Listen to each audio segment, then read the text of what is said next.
Pemirsa, kembali lagi di Majelis Ilmu Damai Indonesiaku.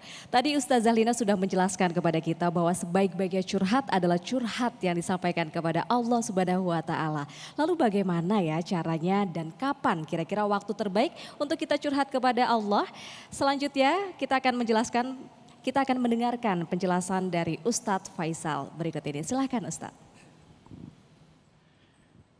Bismillahirrahmanirrahim. Assalamualaikum warahmatullahi wabarakatuh.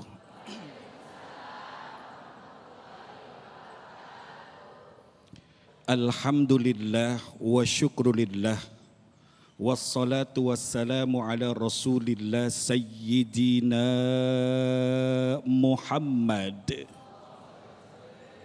Ibni Abdillah wa ala ali wa sahbih wa man tabi'a huda ila yaumil qiyamah amma ba'du. Pemirsa dimanapun Anda berada dan juga hadirin hadirat yang mendapatkan rahmat Allah berkumpul di Masjid Al-Jihad daerah nggak usah marah-marah. Dan juga para guru kita, ustazah. Singkat saja ada 3 hal bicara tentang curhat. Yang pertama, ketika engkau sedang dilanda, ditimpa oleh berbagai macam hal yang tidak kau sukai. Guru saya pernah ngomong, Aswan, ketika engkau tidak menyukai sesuatu, belum tentu sesuatu itu buruk buat kamu. Hawa nafsumu yang mengatakan itu buruk. Seorang ulama pernah mengatakan begini, seseorang yang tidak mau berjumpa dengan Allah, padahal sudah banyak kelembutan dan kasih sayang Allah atas nikmat yang dianugerahkan kepadanya, tapi itu orang belum juga mau menghadap Allah. Apa kata ulama? Quyida ilaihi bisalasil imtihan. Siap-siap tuh orang suatu hari nanti akan diseret dengan rantai yang bernama rantai kesusahan dan rantai penderitaan. Hadirin dan juga pemirsa dimanapun berada, sadarkan diri kita bahwa kita ini dulu orang hina. Sebelum Allah karuniakan ilmu, kau siapa? Sebelum engkau diberikan pangkat, engkau siapa? Sebelum engkau punya jabatan, engkau siapa? Sebelum engkau punya kemuliaan, engkau siapa? Engkau bukan siapa-siapa. Allah memuliakanmu, memberikan kepadamu pangkat, jabatan, kemuliaan, harta dan kehormatan. Ingat, ulama menjelaskan kepada kita, biar bagaimanapun keadaan kita, Allah tetap sayang kepada kita. Karena itu kata ulama ada 2 hal.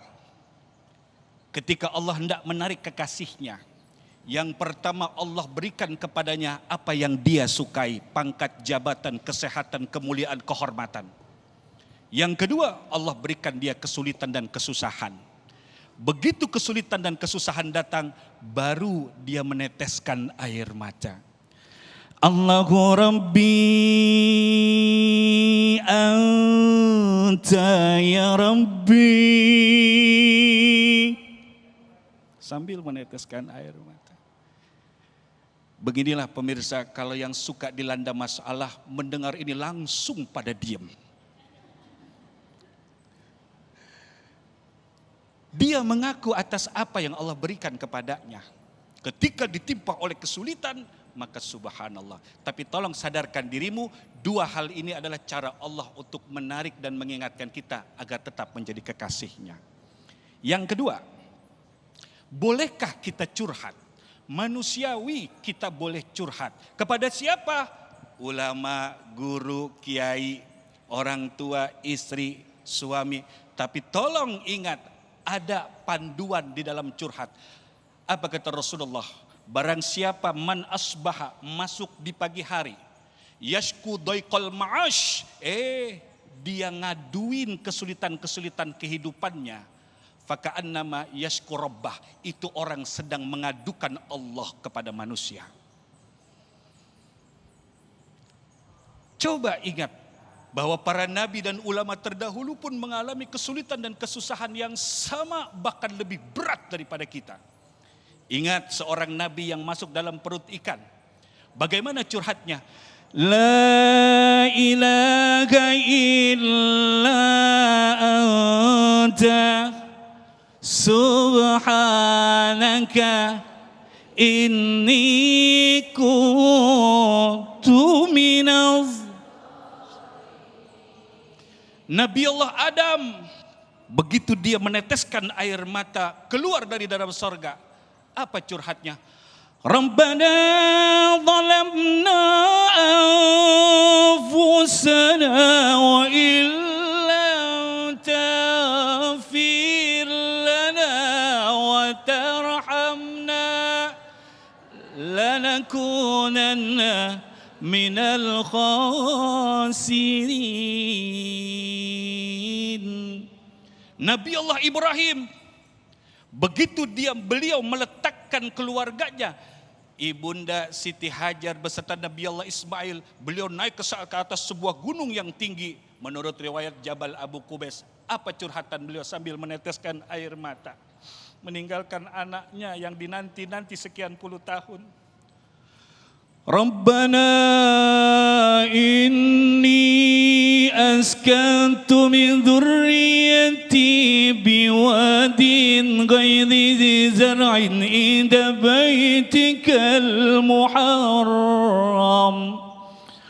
Rabbana liyuqimus shalah. Ditinggalkan sambil meneteskan air mata. Subhanallah. Jadi kalaupun curhat, ngomong sama Allah. Kekurangan kita ini adalah kita nggak yakin bahwa Allah itu dekat dengan kita. Ketika ada masalah, selalu berusaha menyelesaikan urusan kita sendiri, belum tentu benar. Ngadu dulu sama Allah mengenai gimana-gimananya urusan belakang. Kenapa?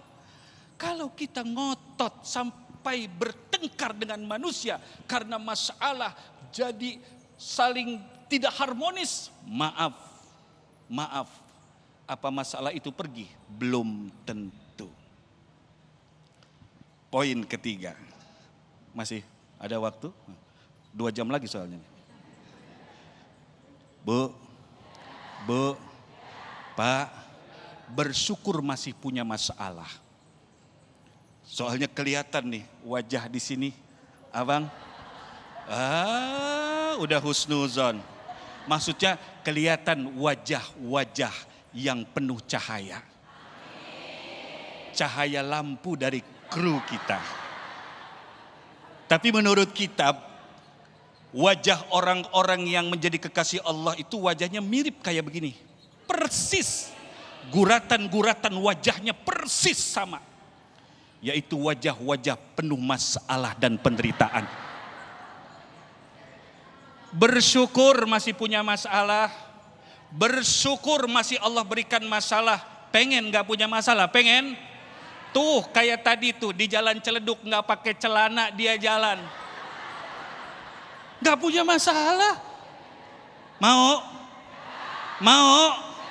Terlalu berat dengan masalah dan dia curhat kepada manusia dan tidak menemukan solusinya dan tidak mendapatkan pertolongan dari Allah.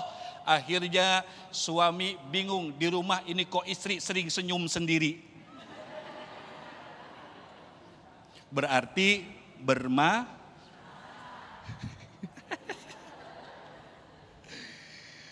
Baik, poin ketiga. Setelah kita melihat para nabi dan rasul orang terdahulu bagaimana dia curhat kepada Allah. Bu, Pak, pemirsa, ente curhat dengan ente enggak curhat kepada Allah, mohon maaf. Kalaupun ente anggap masalahnya belum selesai, tapi ente telah mendapatkan rahmat dari Allah Subhanahu wa taala. Ente dianggap kekasih Allah Subhanahu wa taala. Yang ketiga, perbanyak bangun di tengah malam. Doa sambil meneteskan air mata. Jangan lupa untuk menyelesaikan masalah, rajin sedekah, berbagi kepada manusia, dan sayangi keluarga. Baik, Masya Allah. Terima kasih Guru Ustadz Aswan Faisal yang telah menyampaikan tausiah yang sangat luar biasa sekali. Satu pesan yang kita harus ingat bahwa bersyukurlah ketika kita mendapatkan suatu masalah. Karena dengan begitu ketika kita mendapatkan masalah, kita akan dekat kepada Allah Subhanahu wa Ta'ala. Nanti kita akan perluas lagi di segmen tanya jawab, di segmen 6 dan 7. Namun sesaat lagi di segmen 4 dan 5 kita akan jumpa di segmen Dai Muda Pilihanku. Tetaplah bersama kami di Damai Indonesiaku yang dipersembahkan oleh Sarung Wadimor, tentu sarung kita.